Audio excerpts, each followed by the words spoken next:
E aí, galera, belezinha de novo? Então vamos voltar ao estudo das propriedades coligativas. Para quem quiser acompanhar, é o módulo 12, página 317. Na aula anterior, nós falamos um pouquinho sobre a pressão máxima de vapor. A pressão máxima de vapor, ela tem uma relação direta com o ponto de fusão e ebulição das soluções. Vamos começar a falar um pouquinho agora de como vai variar a pressão máxima de vapor quando eu adiciono um soluto não volátil, ou seja, que não evapora fácil, em uma solução. Sempre que eu adiciono um soluto não volátil a uma solução, a gente vai observar que eu vou ter uma diminuição na pressão máxima de vapor. Sempre, galera, adicionou um soluto não volátil, há uma diminuição da pressão máxima de vapor da solução. Essa diminuição da pressão máxima de vapor é chamado de tonoscopia. Então, a gente tem aqui que a tonoscopia é o estudo da diminuição da pressão máxima de vapor de um solvente provocada pela adição de um soluto não volátil. Sempre que eu tenho a adição de um soluto que não evapora fácil em um solvente, eu tenho a diminuição da sua pressão máxima de vapor. Por que que isso vai acontecer? Se a gente observar na figura aqui, a gente pode ver que a presença do soluto não volátil, no caso aqui, o cloreto de sódio, ele bloqueia, ele impede a mudança de estado físico de algumas moléculas do solvente, que é a água. Então, as partículas de soluto vão bloquear a saída das moléculas de água. Menos moléculas de água vão passar do líquido para o vapor. Se menos moléculas de água passam do líquido para o vapor, eu tenho menos moléculas de água se chocando com a parede do recipiente.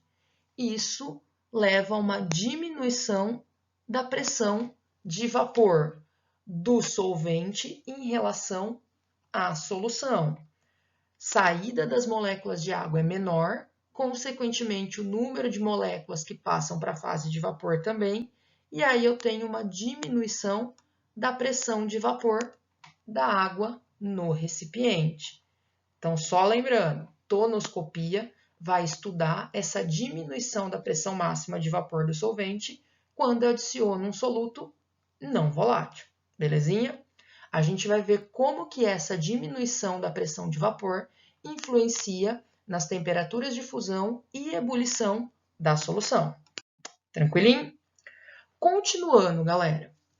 Como a gente está falando de uma propriedade coligativa, que é uma propriedade da solução que está relacionada com a quantidade de partículas de soluto na solução, a gente pode observar aqui na tabela que quanto maior a quantidade de partículas do soluto, menor a pressão de vapor da minha solução comparado com a pressão de vapor do solvente puro. A gente observa aqui que conforme eu aumento a quantidade de sacarose, que é o meu soluto, na solução com a água como solvente, eu vou tendo uma diminuição da pressão de vapor. Se a gente comparar a pressão de vapor da solução de água e sacarose com a pressão de vapor da água pura, a gente vai ver que é menor.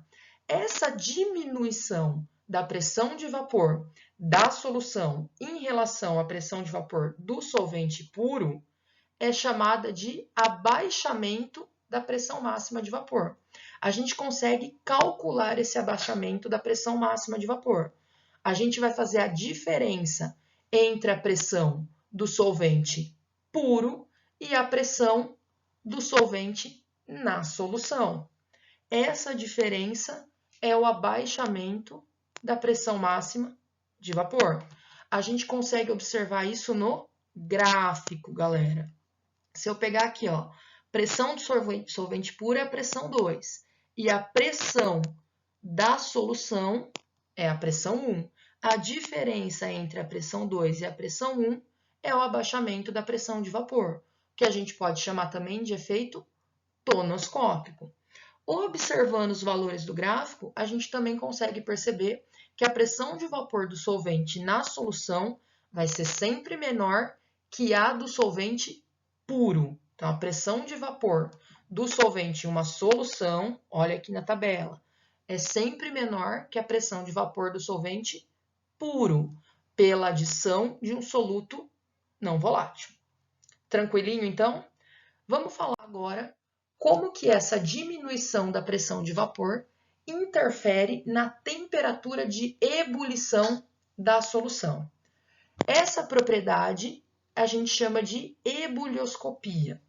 A ebulioscopia vai mostrar para a gente que a adição de um soluto não volátil em um solvente vai dar origem a uma solução que tem o ponto de ebulição maior que o ponto de ebulição do solvente puro. Então, o ponto de ebulição de uma solução onde eu adicionei um soluto não volátil é sempre maior que a temperatura de ebulição do solvente puro. Por que que isso acontece? Por causa da pressão máxima de vapor. A gente acabou de falar que a pressão máxima de vapor do solvente em uma solução onde eu adicionei um soluto não volátil vai ser menor que a pressão máxima de vapor do solvente puro.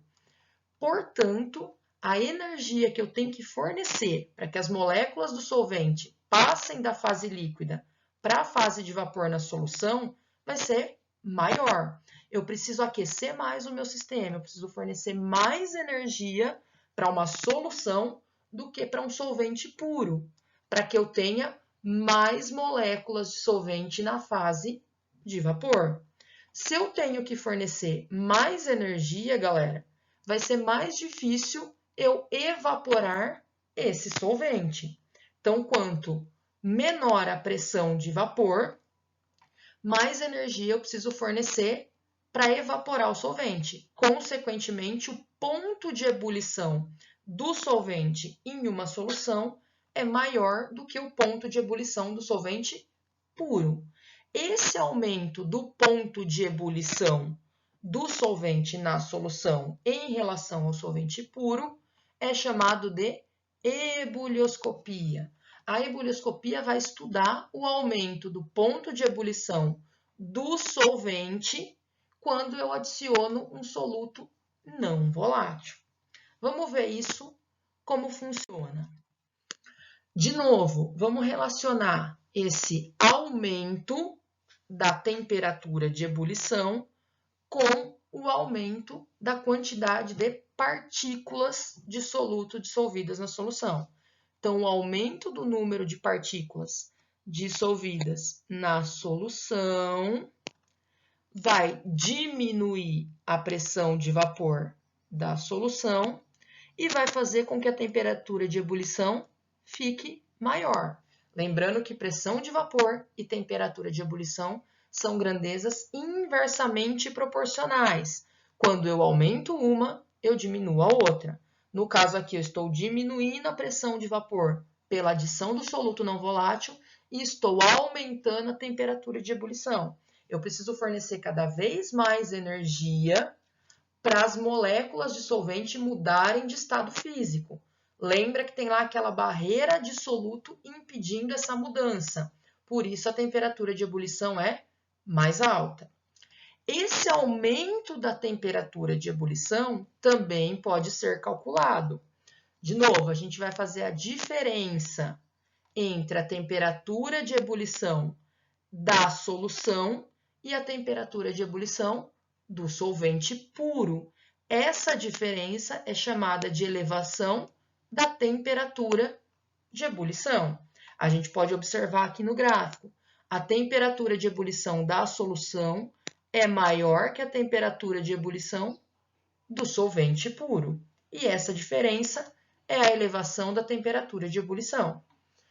Podemos concluir, então, em relação à ebulioscopia, que a temperatura de início da ebulição do solvente em uma solução vai ser sempre maior que o início da ebulição de um solvente puro. Então, a temperatura de ebulição da solução é maior que a temperatura de ebulição do solvente puro. Belezinha, galera? Vamos para a nossa próxima propriedade coligativa, nossa terceira propriedade coligativa, que é a crioscopia. A ebulioscopia vai falar do ponto de ebulição. A crioscopia vai falar da influência da pressão máxima de vapor na diminuição do ponto de fusão da substância, beleza? Então, o estudo da crioscopia está relacionado ao ponto de solidificação das substâncias. Para uma substância passar da fase líquida para o sólido, galera, ela precisa que suas moléculas percam energia cinética. Para uma substância perder energia cinética, eu preciso diminuir a temperatura do sistema. Eu preciso resfriar esse sistema, diminuindo a sua temperatura. Então, aqui a gente vai observar a passagem do líquido para o sólido com diminuição da temperatura do sistema. Experimentalmente, a gente consegue observar que a adição, novamente, de um soluto não volátil a um solvente, dá origem para mim a uma solução onde a solidificação, essa volta do líquido para o sólido, vai ter início em uma temperatura menor que a temperatura de solidificação do solvente puro. Eu vou ter um abaixamento da temperatura de solidificação do solvente na solução em relação ao solvente puro. Esse abaixamento do ponto de solidificação é chamado de crioscopia. Então, a crioscopia vai estudar o abaixamento do ponto de solidificação do solvente causado pela adição de um soluto não volátil. Novamente, a gente consegue calcular essa diferença, esse abaixamento. Se a gente observar aqui na figura, eu tenho inicialmente a água pura, a uma temperatura de solidificação. No segundo desenho, eu tenho a minha solução de água e glicose, um soluto não volátil.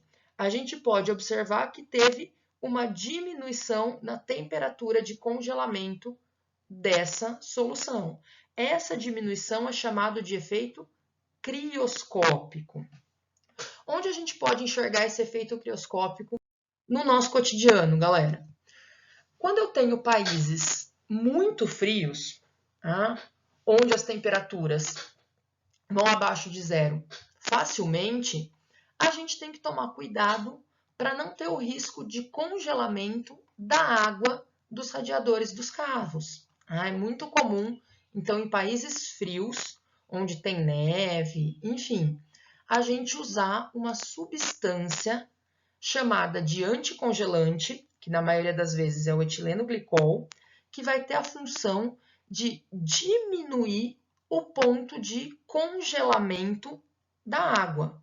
A gente sabe que a água congela em torno de 0 graus Celsius. Se eu tiver água no radiador do meu carro, ali no 0 graus Celsius, ela vai congelar. Para isso não acontecer, a gente adiciona o etileno glicol. Ele vai abaixar o ponto de congelamento da água até mais ou menos menos 35 graus Celsius. Então, a água só vai congelar no radiador do seu carro se chegar a menos 35 graus Celsius. Se não chegar a esse valor, ela se mantém líquida. Outro momento que a gente pode enxergar esse abaixamento da pressão do ponto de solidificação é quando a gente joga sal na neve para derreter. Então, países frios isso também acontece.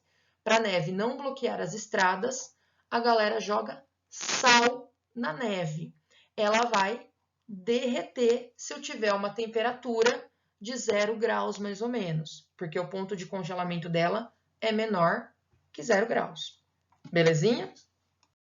Vamos para a nossa última propriedade coligativa, que é a osmoscopia. Provavelmente vocês viram ou vão ver osmose com os professores de biologia, que vão explicar isso de maneira bem mais detalhada. Aqui a gente vai falar um pouquinho da concentração das soluções. Então, experimentalmente, galera, a gente pode observar que se eu tenho duas soluções com o mesmo solvente, mas com concentrações diferentes, com a relação entre soluto e solução diferentes e separar essas duas soluções por uma membrana semipermeável, vai acontecer de maneira espontânea a passagem de solvente da solução menos concentrada ou mais diluída para a solução mais concentrada, de modo que a gente consiga igualar as concentrações dessas soluções. Então, a gente pode definir osmose como a passagem de solvente através de membranas semipermeáveis. Se a gente observar aqui no desenho, ó, a gente vai ver direitinho. No primeiro recipiente, eu tenho uma solução menos concentrada do lado esquerdo, a minha membrana semipermeável, e a solução mais concentrada do lado direito. A osmose vai ser a passagem de solvente da solução menos concentrada para mais concentrada através da membrana semipermeável, com o intuito de igualar as concentrações das soluções, sempre do menos concentrado para o mais concentrado, passagem de solvente. Belezinha? O estudo dessa passagem de solvente da solução menos concentrada para mais concentrada, de maneira espontânea, é chamado de osmoscopia. Então, a osmoscopia vai estudar a passagem espontânea de solvente da solução mais diluída para mais concentrada através das membranas semipermeáveis. Belezinha? Se nós quisermos impedir a osmose de ocorrer, galera, a gente precisa exercer uma pressão no sistema no sentido inverso ao que está ocorrendo a osmose. Se a gente observar no desenho aqui, ó, no lado esquerdo eu tenho a água pura, do lado direito eu tenho a minha solução de água com glicose, ela está mais concentrada. A passagem de solvente de água vai ser da esquerda para a direita. Se eu quiser impedir essa osmose, eu preciso exercer uma pressão na solução mais concentrada, de modo que a passagem de solvente não ocorra. Eu vou pressionar a minha solução e impedir a passagem de solvente. Essa pressão que a gente vai exercer na solução mais concentrada para impedir a passagem de solvente é chamada de pressão osmótica. Então, a pressão que é preciso exercer sobre um sistema para impedir que a osmose ocorra de maneira espontânea é chamada de pressão osmótica. Belezinha? A gente pode, a partir dessa relação da osmose, a gente pode classificar as nossas soluções. A gente tem 3 tipos de classificação, galera: hipotônica, isotônica e hipertônica, sempre relacionando a concentração de soluto com uma outra solução. A solução hipotônica vai ser aquela que apresenta menor concentração de soluto se comparada a outra solução. A isotônica vai ser aquela onde eu tenho um equilíbrio entre a concentração de soluto e a quantidade de solvente do outro meio. E a hipertônica, eu tenho a concentração de soluto maior que a de outra solução. A gente pode observar essas classificações na figura, galera, quando eu tenho a entrada e saída de solvente das células. Belezinha? Deixo para vocês aqui um resumo das nossas 4 propriedades coligativas e na próxima aula a gente vai resolver exercícios e tirar as dúvidas. Tranquilinho? Beijinho, até a próxima!